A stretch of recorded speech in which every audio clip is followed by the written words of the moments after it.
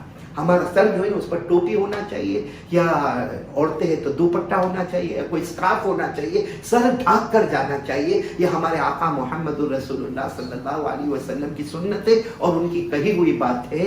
اور نمبر 3، جب استنجا خانے میں جائے تو اندر کوئی سلیپر یا کوئی چپل یا جوتا ہونا چاہیے، کیونکہ حدیث پاک میں جناب نبی کریم صلی اللہ علیہ وسلم جب بھی استنجا کے لیے جاتے تو آپ کے پاؤں میں جوتے ہوتے، آپ کے پاؤں میں چپل ہوتی، تو ایک الگ سے سلیپر اندر ہونا چاہیے تاکہ وہاں وہ پہن کر جائے۔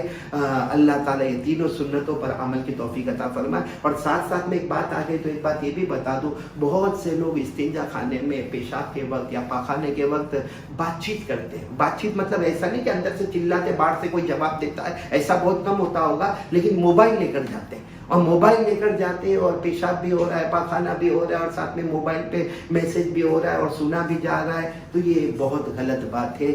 غسل کے وقت بھی اور استنجے کے وقت بھی بات نہیں کرنا چاہیے، شریعت میں اس کی پرمیشن نہیں ہے۔ اللہ تعالیٰ یہ تمام سنتوں پر ہم سب کو عمل کرنے کی توفیق عطا فرمائے، آمین یا رب العالمین۔ وآخر دعوانا ان الحمد للہ رب العالمین۔